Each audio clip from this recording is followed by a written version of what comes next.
This is Social Leopards. I'm Bea. And I'm Beth. A leopard is a solitary creature living in the jungle, but often not seen or noticed.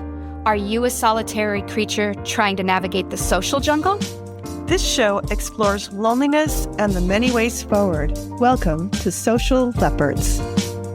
Hello and welcome back, everybody. I'm Beth. And I'm Bea. And this is Social Leopards. Today, we are again talking about emotional wounds. And the emotional wound that we're going to tackle today is the betrayal wound. I think everybody has a betrayal wound. I don't think there's any adult on this planet who has not felt a sense of betrayal over time. Correct? I think you're right. I think, yes, I agree. So even if you didn't suffer through it a lot during your childhood, I think everybody can relate to this episode in one way or another. Yeah. Yep. And the Pat Benatar, or what? No, not Pat Benatar. Who sings One Way or Another? That's Blondie. Blondie. Gosh, I think that how Pat can I forget Benatar that? does have a song about hit me with your best shot. Oh, yeah. That's like betrayal. Yeah. So, yeah, all of your rage songs, I think. So whatever your rage song is, put that in the background and listen to this episode. And I think you'll be right in a good place as you're listening. Yes. So as we're working to improve our best selves, to tackle loneliness head on, and to get out there and find meaningful connections, we have to prioritize our own happiness and our own well-being. So one of the ways that we can do this is to tend those wounds from our past and discover what's holding us back. Do you want to let us know what the betrayal wound is all about? Sure. So when a child is let down by someone they trust, so it would be a parent or some other person, caregiver, breaking promises or violating trust, it can result in feelings of mistrust, anger, and difficulty in trusting others in the future. I'm just trying to think about in the past an example of what that would be for me. Like one thing I can think of is when I was a kid, my father, who was very obsessed with work for whatever reason, he had promised to take my brother and I somewhere. We were so excited about going. And then in the last minute, he decided that he's not going to take us after all. Oh. And we were so upset about this. And he didn't even give us a reason. And just all of that energy of getting so excited about going. And then all of a sudden, you're not going. And it didn't seem to really bother him.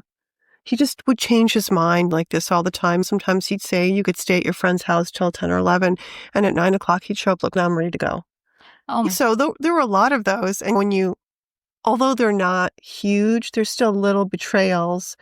And the trust was always just not there. And I started, at some point, really not liking him because of what he was doing. Yeah. What about you? You have an example?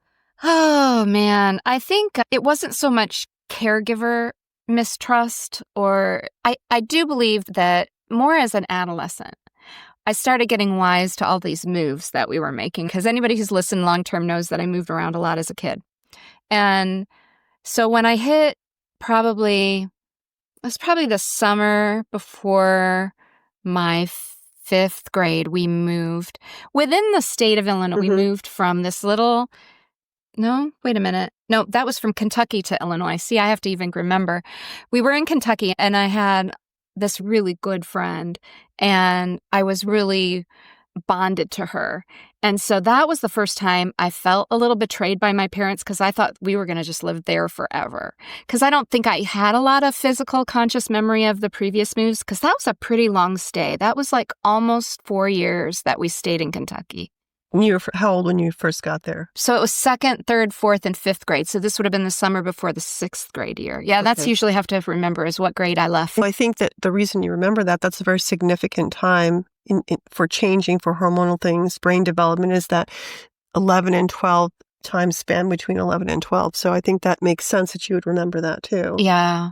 And I felt very betrayed by that whole move in general, because I was now feeling for the first time, and I think that's when my whole perspective on this move thing started to shift, right? Was instead of me being nonchalant about it or not caring like I was before I went to the second grade, it meant very little to me that I was going to switch. But now I was being pulled away from the community that I had built and from that point forward, I specifically remember being very hesitant to even create friendships because I didn't want to go through that again. And then I really had this belief that it was just going to happen again. And it did. And so then when I hit, and that was in high school. And so then when I went to when I changed high schools, which was also really hard, then that hurt even worse. And I think that was right on the tail of my first serious boyfriend. And then I had to leave that. And I think I was 15.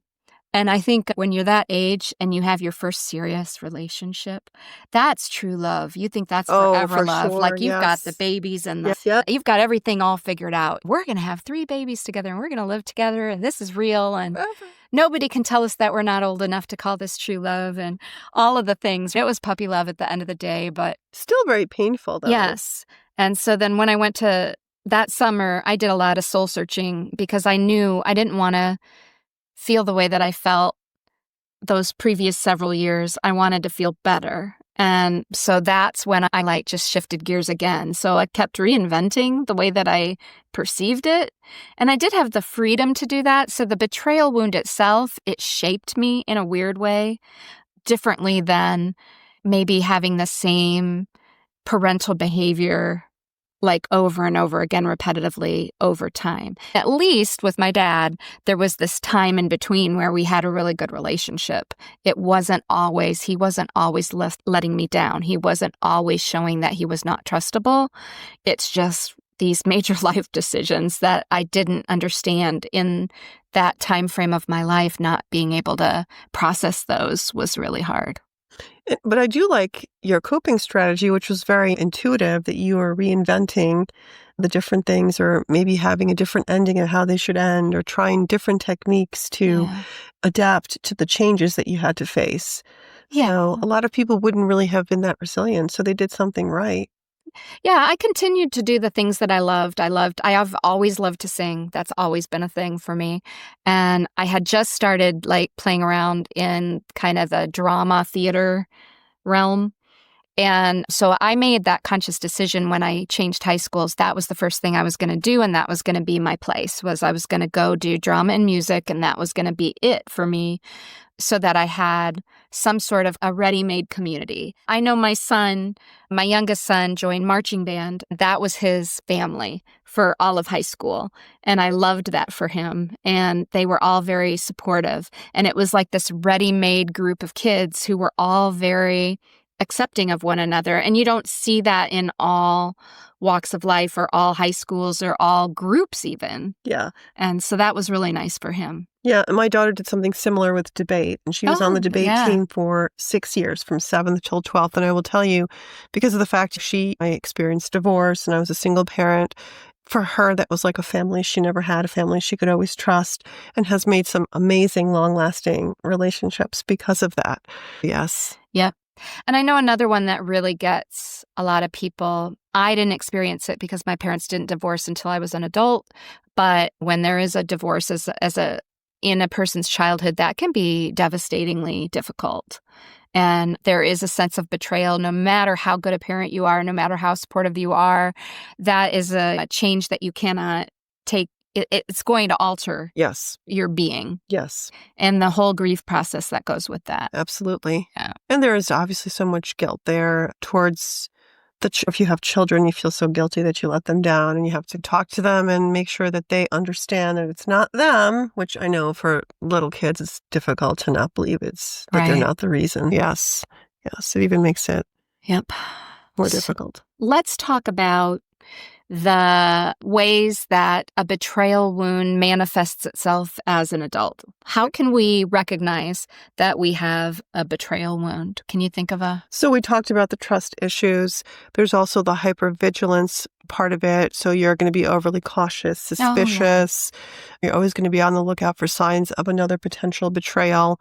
The fear of intimacy is also an interesting one you're going to avoid. And you mentioned that you're protecting yourself because you thought you're going to move again, and you did. So probably you were avoiding perhaps deep emotional connections. Yeah, you protect your heart a little bit. Difficulty forgiving, holding on to grudges, and finding it hard to forgive others, even for minor transgressions. And I feel like part of that, too, is you suffer so much trauma from the betrayal that you start to assume the worst, and you think someone's trying to do it to you again, so that minor thing becomes bigger than it should be. I think misperceive.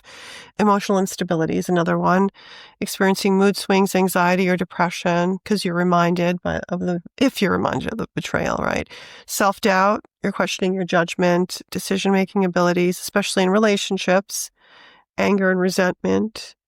Oh, yeah. I had a lot of that as a child. Yes. Later in childhood, because that harboring that feeling of, oh, how could you do this to me? Because that's what it feels like. And you can't really say that to your parent.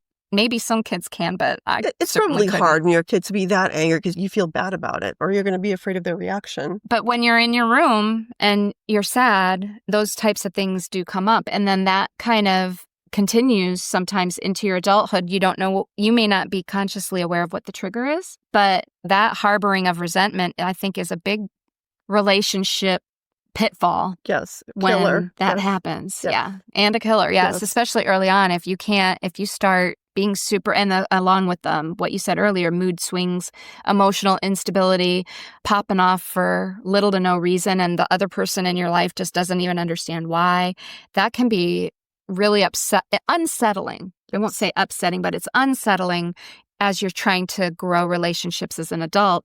And you may not know that the reason that your emotional instability, your mood swings, your anger, your resentment issues are part of that childhood betrayal.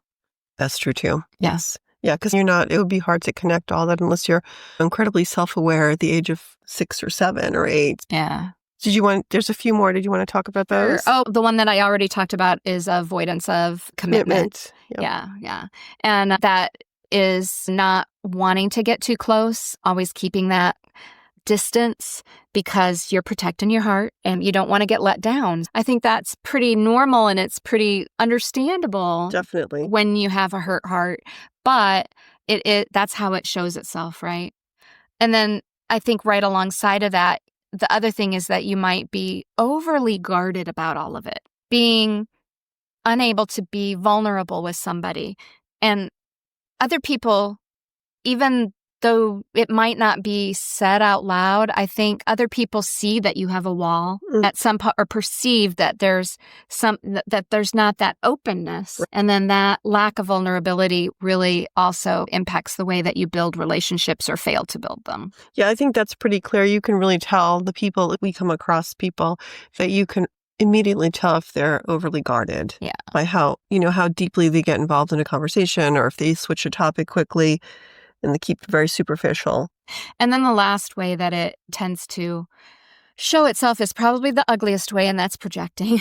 And so when you project your pain onto others by being angry with them or blamescaping, basically, Is that a new word you made up, blamescaping?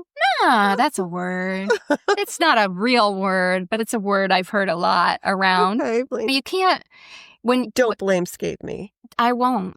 I promise.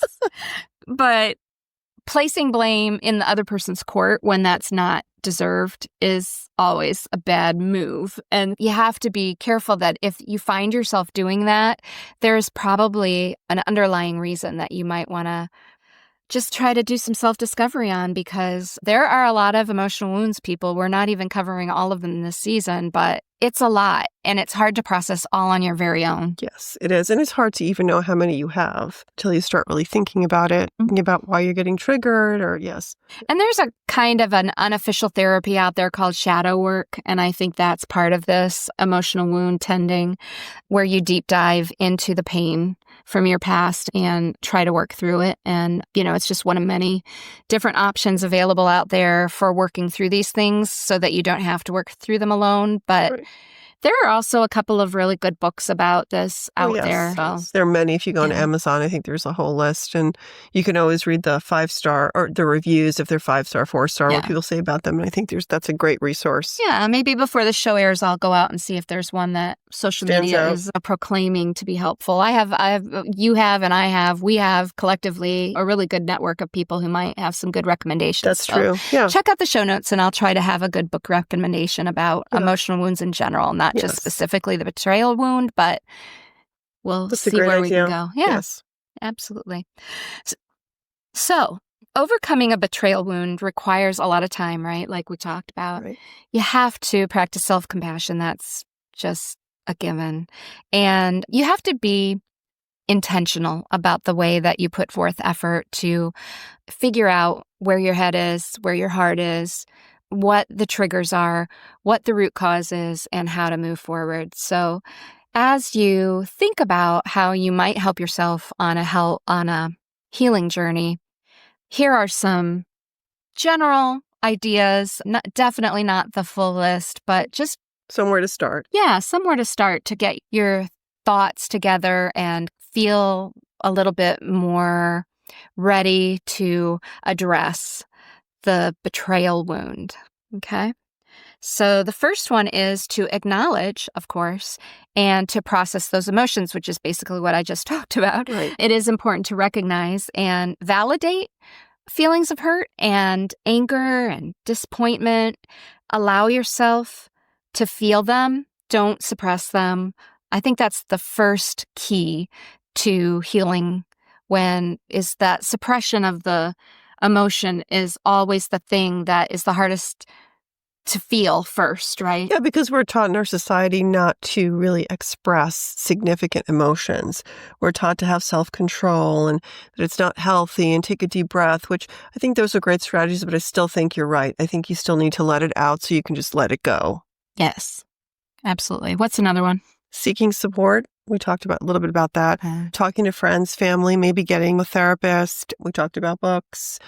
Anything that you can do. There's some great podcasts that you can actually listen to that I've listened to when I've had difficult moments that have really helped me, probably just as much as therapy. You can search for those particular topics. Yeah. Our friend Melissa Hepner, who was in season 2, she dives deep into that like on the daily. It's a great little podcast and a great little social media presence there to really discover a lot of information, just generally. Yeah. Yes.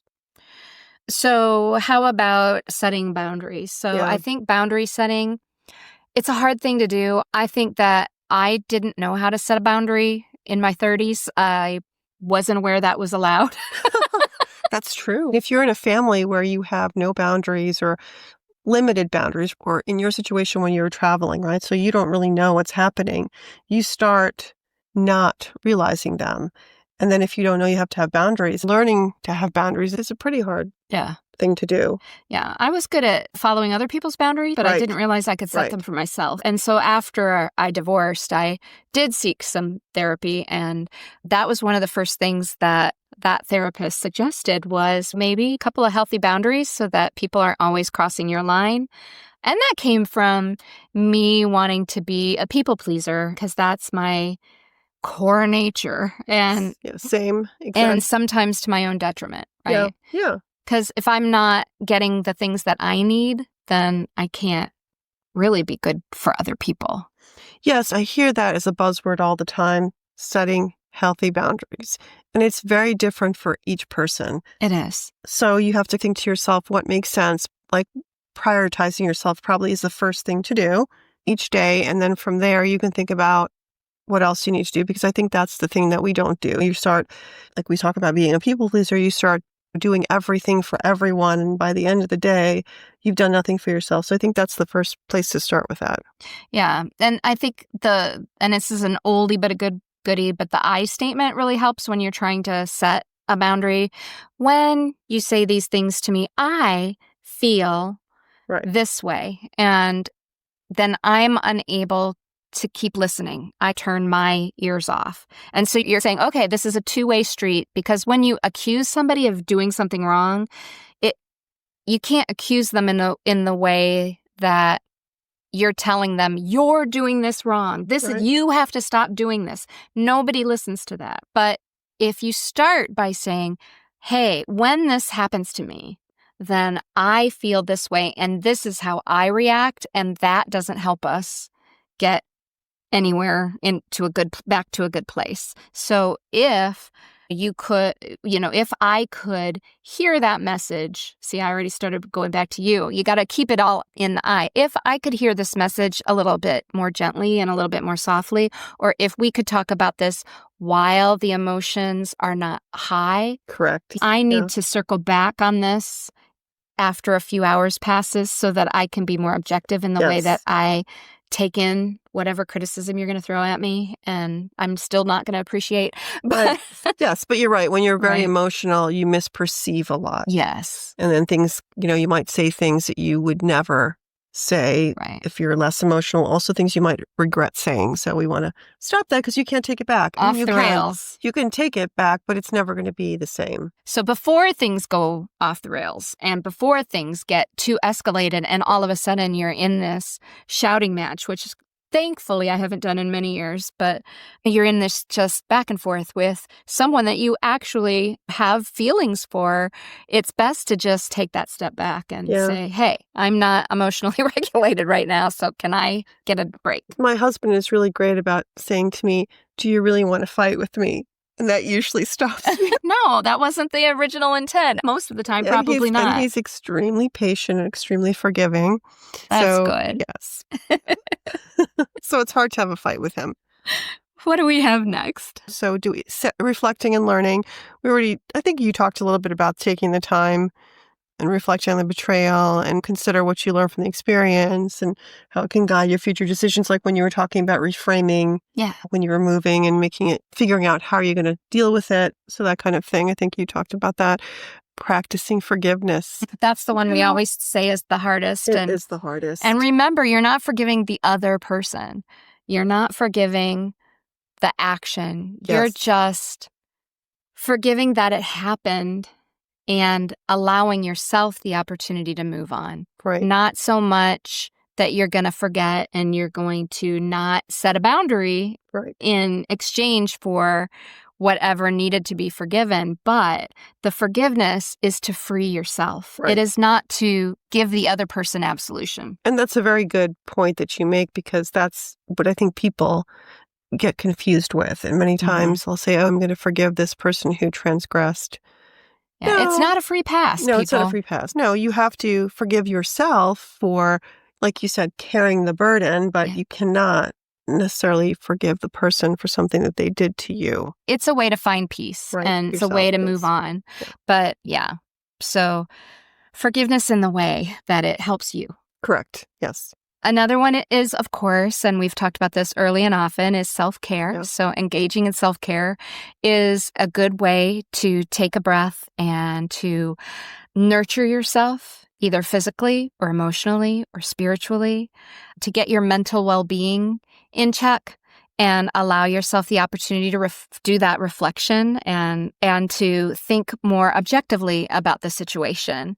So what are some of the ways we could engage in self-care that would help us de-escalate ourselves in those moments? Meditation, taking a couple of deep breaths, exercise, thinking about switching to an activity that you really enjoy, finding something to look forward to right away. When I'm really having a difficult moment, maybe an emotional moment, or something triggers me, that I think about, okay, what exciting thing am I going to be doing today? And if you do have people in your life and you have like your favorite person, I think family members sometimes can get you out of your funk. Or, I could pick up the phone and call Bea and say, I am just feeling like junk today. And can we find a half an hour? And I just want you to be funny and silly. I can be funny. I can make you laugh in 30 seconds. That's one of my See, I laugh just hearing you talk about it. So we can talk about all the little stories. Sometimes distraction is okay, right? And it just and then when you go back to it, sometimes things aren't quite as bad. Yeah. They say, and you've probably heard this before, things are never as good as they seem and never as bad as they seem. Yes. There's somewhere, the shades of gray, right? Yeah. Self-compassion, we touched on that one, right? And tough. We talked about that a lot, but But you do matter. You are enough. You have value in this life. You are here, and being on this earth is more than enough to justify your presence. And I hear a lot of that. Some of it's toxic positivity, and some of it's really hard. But And it's okay to be down on yourself for short periods of time. I think this one is more like if you are spending more time beating yourself down and focusing on how horrible everything is every minute, Yeah. you've got to find a way to turn the volume down on that and switch it to something a little bit more positive, because constant negativity with no positivity is also very toxic, and it will take you down some dark paths that you don't want to, be subjected to. And I also think it affects your health. It does. So I think that's the other reason to balance that out. When you do have someone that you've felt that sense of betrayal from, I think another good exercise to teaching yourself how to heal from that is, if there is someone in your life that you're still in contact with, you haven't gone no contact or anything like that, I think that spending some time and some effort finding a way forward can be very empowering, especially if you initiate it, because then you are in control this time, that it wasn't done to you. You are now able to rebuild this relationship with this particular person or this particular situation on your terms. Right. And it can come back so much stronger. And that's part, and all of these kind of tie together, intertwine, however you want to say it, because, there's going to have to be some healthy boundary setting along the way when you're talking about that in order for that to work, right? But spending that time to gradually extend trust to others as you feel comfortable is a really good strategy for making that betrayal wound have less power over you. Yes, I agree with that one. Yeah. Yeah. It is about power and control. So you have to find that power, get that power back, because that's what we lose with betrayal and all the stress that it causes. We just feel powerless. Yeah. That's a very important. Having autonomy and power and things like that are very important for our mental health. So, yes. Absolutely. Good point. Gotcha. Oh, also staying present. Oh, that's difficult. Just staying present, not dwelling. I also think about staying present when I'm wanting to mindlessly stuff my face. That's also a strategy that would work for that. Yes, Just like yesterday, which I was telling you about our little party, and there was no reason. You're asking, was I hungry? No, I was not hungry, but the appetizers were there, and they were very close to me. So I just have to go back and back because I was not present. I was just grazing. That goes right along the side of the other part of the staying present, is not obsessing about the future or worrying excessively about the future. So in that moment, that was a win, because you weren't worrying about the impact of until the next day indulging. And I thought, what did I just do? And I don't know. That's right. And Dennis asked me the same question. It's like, did you have a snack before we left? I'm like, yeah, but that's not the reason I was eating. Well, they must have been really good appetizers. I'm sorry I missed that one. They were good, yes. And last but not least, I think what we have are setting new goals, redirecting that energy towards personal growth, towards new aspirations, towards healing. Setting and achieving a goal can provide a sense of accomplishment and give you purpose. It can give you self-confidence. It can help you feel less awkward about setting that healthy boundary. All of those things are positively impacted by that. Yes. What new goals have you set for yourself? Let's see. So many. What's one? I think one of my current goals that I'm working on is that staying present and being more curious, especially at work, rather than defending my position. I think that's one of the things that I'm working on. So I usually, when I am in work mode, I usually have a pretty set vision about how I think things should happen. But I'm also working with a team. And so I also like to bring their thoughts. But then once I have a chance to correlate all of that and I know what way I'm going forward, I can be a little bit resistant to someone else walking in and saying, oh, wait a minute, what about this? I've already got this all figured out. So this is the easiest way for me to proceed because boom. But I did that last week. I thought I had a set way to move forward, but I opened up my ears and I listened to what the other person had to say. And I won't say I gave them a win, but I allowed them to state their case. And I said, you know what? I'm going to give this a try. It isn't exactly what I had planned, but that's okay. And I'm going to be flexible. This has nothing to do with a betrayal wound, but Yes. it has to do with just trying to be more open and Yes. staying more present and allowing others to influence me in a different way than in the past. So we'll see how that works out. I love that.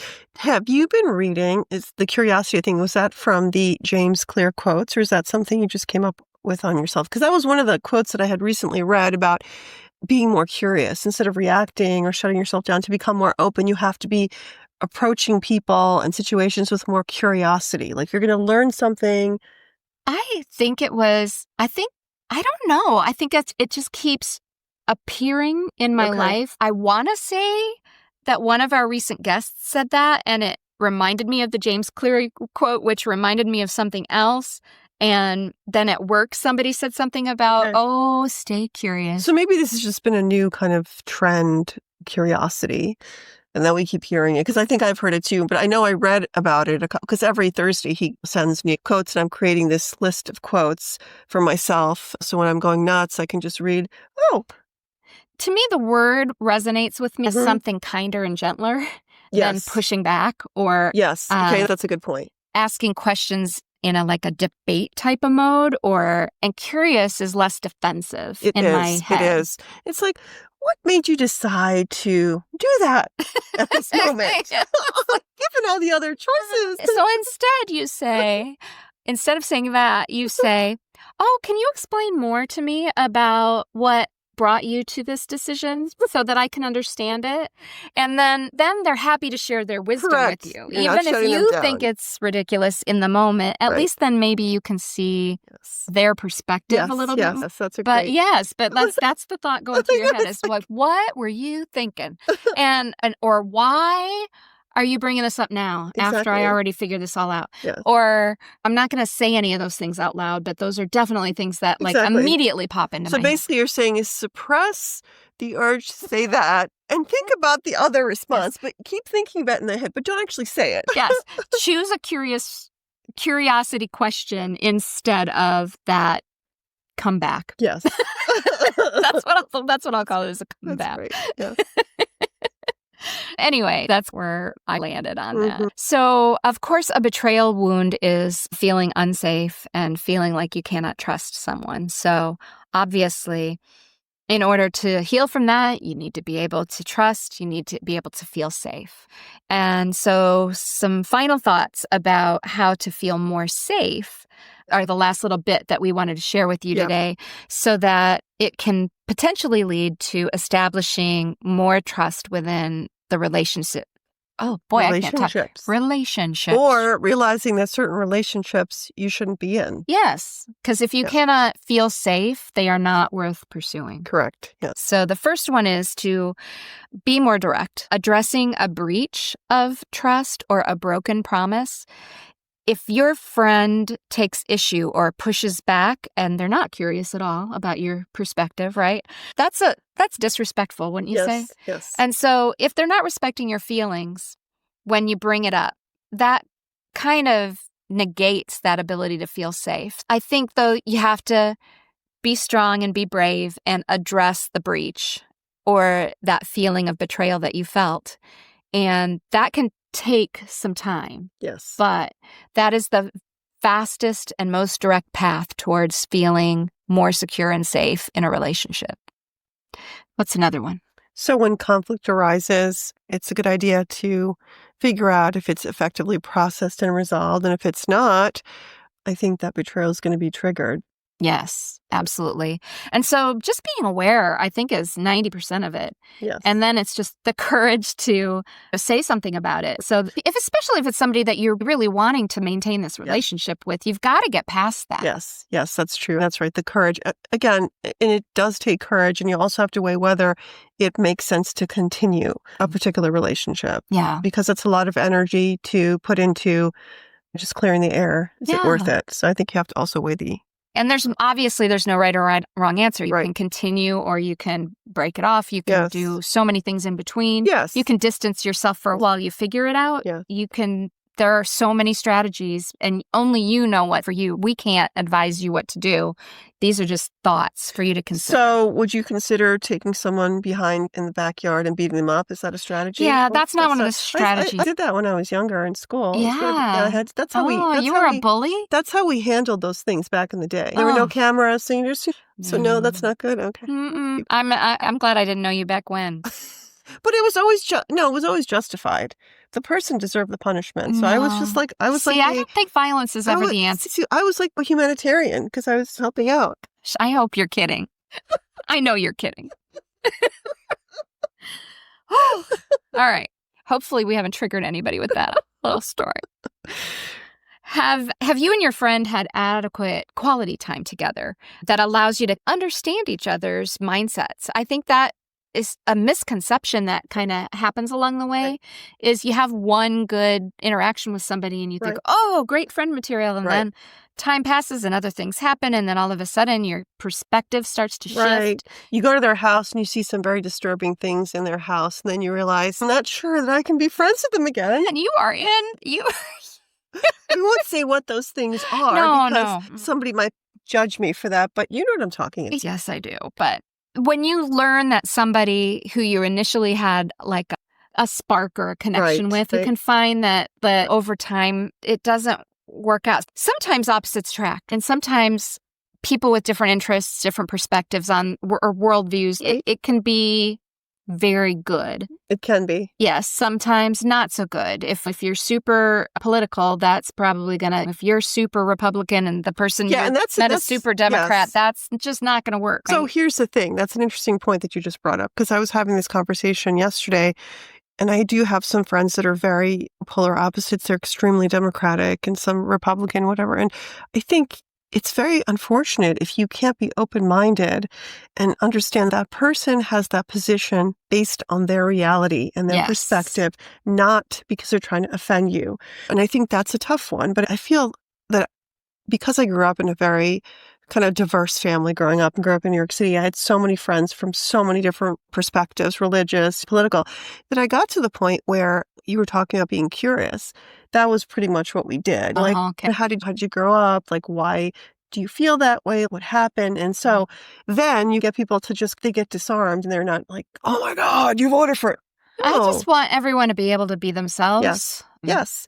But you should be able, I feel like we should be able to talk about religion and politics without getting angry. Yeah. Because there's so much interesting information that you can garner from those conversations and learn more about someone, get like that deeper connection. But people are so afraid of either A, to offend someone, or B, I'm not going to be able, how am I going to react if this person is a Democrat and I'm a Republican? And then I feel like you should be able to do what's best, regardless of what's happening. If you are a Republican, but you have a Democratic candidate, for example, that's running for office, and that person seems to be the best choice for the greater good, I think it's okay to vote for that person. I vote for the platform. Exactly, the platform, right. Not the things that the person stands for, not necessarily what party they're associated with. Correct, that's right. So easier said than done. It is, yes. So I think those deeper conversations also lead to deeper relationships, and it can be on common ground too, right? Hopefully that's what you find with somebody that you establish a really long-term, deeper relationship with, whether that's an intimate relationship or a friendship relationship. It matters not. But you do have to have some sense of common ground. Yes. Even when you're polar opposites in certain ways, there has to be somewhere where you connect. And you're going to be opposite with people, even if you're good friends, just because we have different perspectives and we have different priorities and just experiences. Like, I was thinking about my cousins who I had met first in 89 or 90 from Ukraine, just before the first time they were free from the Russians. And I thought, oh gosh, this is my flesh and blood, first cousins. We're definitely going to have so much in common. Nothing. Zero. Just the language and the culture, because they just grew up so much differently. And what's funny, they were saying that the one lady, she was like, oh gosh, I really don't know why the Ukrainians wanted to be free from the Russians. It was so much easier to be living during communistic times. And I'm thinking, okay, I'm just totally not understanding this, but okay. Yeah. See, that would have been an opportunity to be more curious, but... She went on to say that okay, so there was a lot of corruption going on then. It's better now, but obviously it probably is. This is back in like the early 90s. And she said the great thing that came out of that was there was a lot of tourism that was coming to Ukraine during that time. And you could be a cab driver and you could charge cash and you could do all these little deals on the side that now it's much more difficult to do that. There was just the fraud, which I hate to say that the fraud helped them basically have a good life because they could do things under the table. There's a big black market that existed then. Gotcha. I know that was desperation, but they got so used to it. And they're like, well, we figured this out, so we're just going to keep doing it. But now we actually have to work. So it was just an interesting perspective. Huh. And the perception of us was that, oh, you're living in the United States. Money is growing on trees. It's so easy to live here. You have all this money. It's not. No. So it was like a big awakening for both of us. Oh, yeah, I bet. And with respect to the feelings of betrayal and that betrayal wound, I think just to close this up, sure, with that safety and security of being able to say whatever's on your mind without fear of Correct. judgment, Yes. I think is like when you find that person, those are the people to stick with, right? Yes. That they didn't come down your throat over some opinion that you have, Right. no matter what it is. I agree. And that's obviously not your friend. If that person's going to come down on you and judge you and just be angry, then you don't really probably want to be friends with that person. Probably not, yeah. And you can get curious and you can find out if maybe there's some wound they have that's right. causing them to be that way. But then if you can't resolve it, then it's probably not worth pursuing. No, finally, if you actually do reach a point with a specific individual, so this is like bringing it all together, where you do feel emotionally stable, right? That you find that you're not being triggered as often and you feel support when you're having these interactions like we just talked about, then you know that you have safety. And this helps you confidently move forward. And it doesn't mean that you're never going to have conflict with somebody. That doesn't exist, right? Yeah. That doesn't, if anybody thinks that any relationship is sunshine, roses, and No. unicorns every single day of their life, and you're never going to have any sort of disagreement, then that's a whole different problem to address.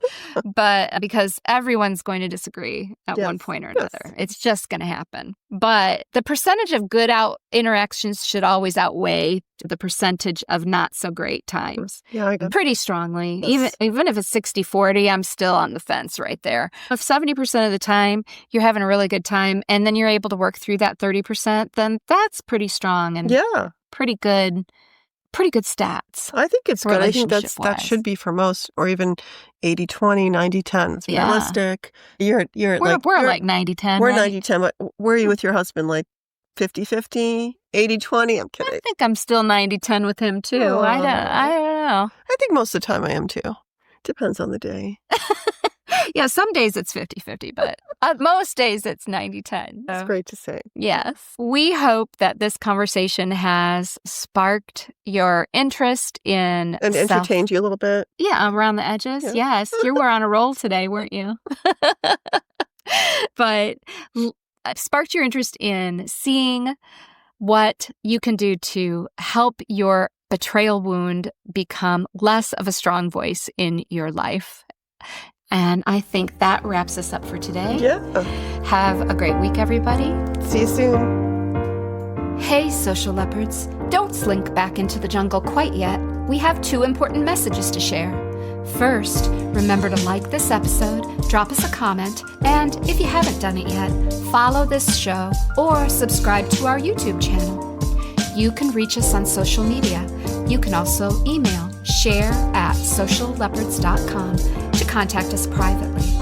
All links are in the show notes. We love and appreciate hearing from those who listen to the show. Second, we want you to know that this show is not intended to be a replacement for professional therapy. If you are struggling or if you need to interact with another person, check out the show notes for resources. Thanks for listening.